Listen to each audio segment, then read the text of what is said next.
It's a very strange kind of place because he was not sitting here in blissfulness. There is a tradition that wherever Shiva stayed for a certain period of time, that place we tend to call it as Kailash. If we have to generate this kind of energy, enormous amount of work has to be done. If we get connected to this dimension of life, living blissfully is a natural process.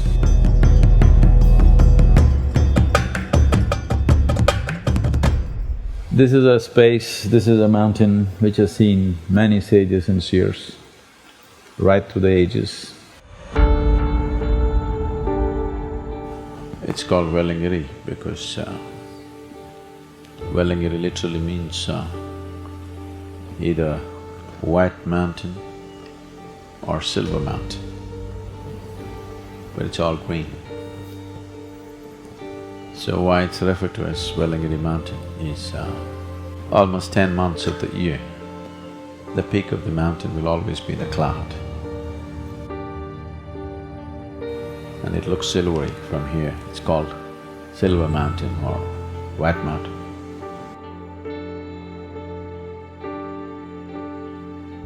So these mountains are not just mountains for us. For me, it's like a whole large temple for me. It radiates a certain other dimension if you're willing. This is much, much more than just stone and earth. This has imbibed a certain sense of energy and a certain sense of knowing. This is generally here known as the Kailash of the South. Why it is referred to as the Kailash of the South is, it so happened, a very doughty South Indian woman fell in love with Shiva. And she took a vow, if I marry, it's him and nobody else but him. And she called forth, being a certain kind of compassionate being, he started walking down.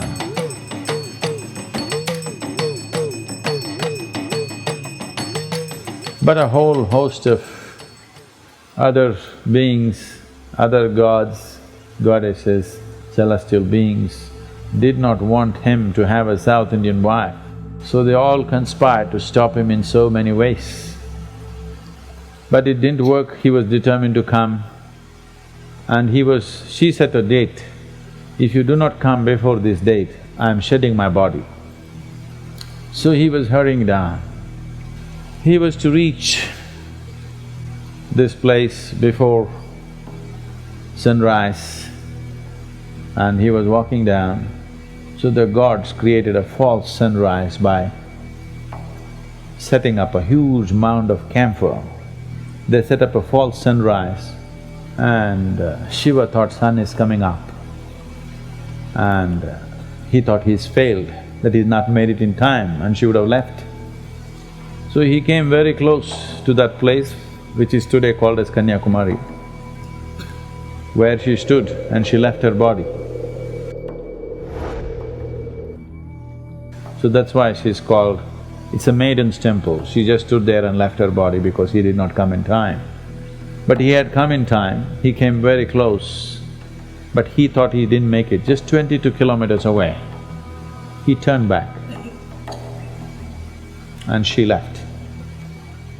He was so despondent, frustrated with himself, angry with himself.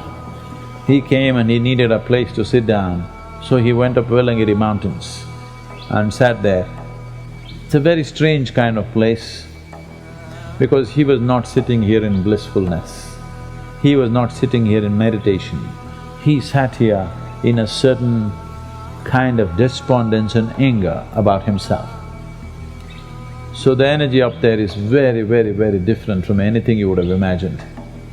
Because he stayed there for a considerable amount of time, there is a tradition that wherever Shiva stayed for a certain period of time, that place we tend to call it as Kailash. So this became the Kailash of the South. Because he spent a certain amount of time and because of a certain energy that he invested in the space, any number of yogis followed suit. And right through the ages, thousands of years, there is a history of sages, seers a very unique system of mysticism where generally they were referred to as siddhas, or in Tamil they're called siddhas. The South Indian mysticism is very, very unique. You will not find that form of mysticism anywhere else in the world. So in this tradition many came, and one yogi who is significant for us is the Sadhguru Sri Brahma, who lived in the early part of 20th century.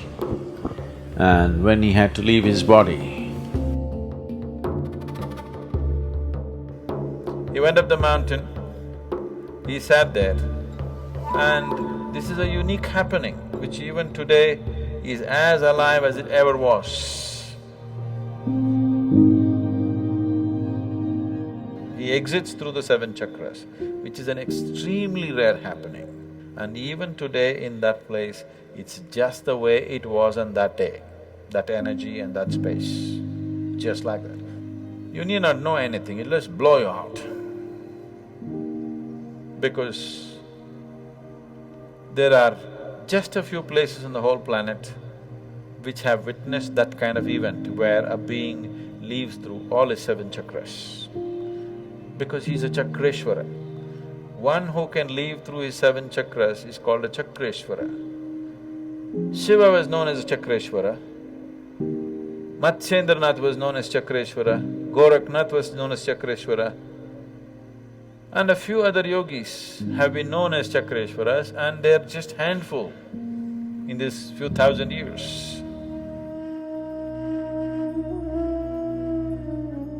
There's no temple up there, they're just three rocks simply standing, huge ones, about 25–30 feet tall rocks, three of them just standing like that. Beneath that space is the temple. There's no built temple there. And every year almost 1 million people go up in this season, in the nights. We want to open this up in a big way, not just going up as pilgrimage, we want to attach sadhana to it. See, whatever you wish to do, if you want to transform yourself, a certain energy base is needed, otherwise it'll be an uphill task. if we have to generate this kind of energy, enormous amount of work has to be done, enormous. Here it's ready, sitting there.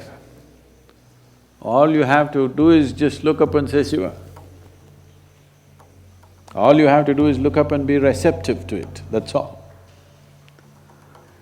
When such a energy basis is available, this is the kind of energy which can be a base for a whole spiritual revolution which can go through the country or through the world. This is not an exhaustible kind, it's an inexhaustible kind. After touching it, you cannot help being naturally spiritual in some sense. So, we're seeing how to build the needed infrastructure where people can come and we can give them the necessary tools, go through 40 to 48 days of sadhana before they go up, some simple sadhana which everybody can do, and they can go up and become absorbed by this energy, or at least absorb a little bit of that energy.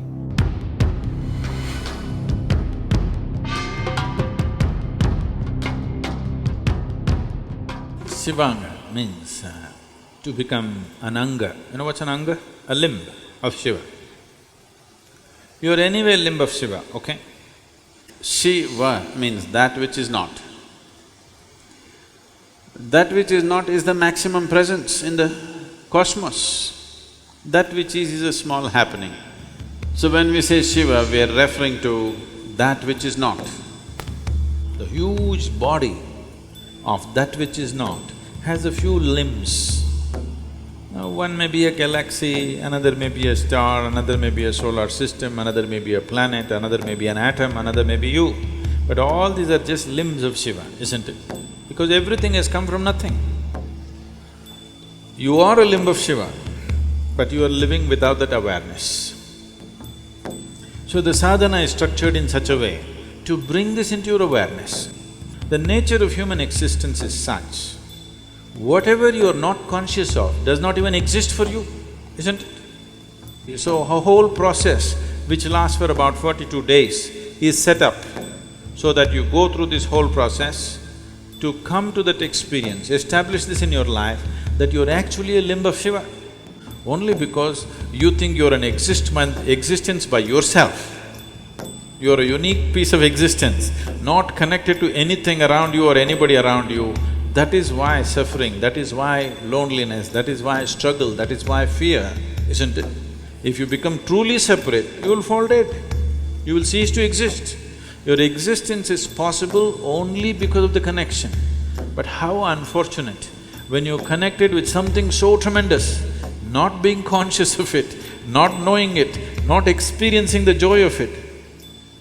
I think it's a crime. So Shivanga is just to avoid that crime.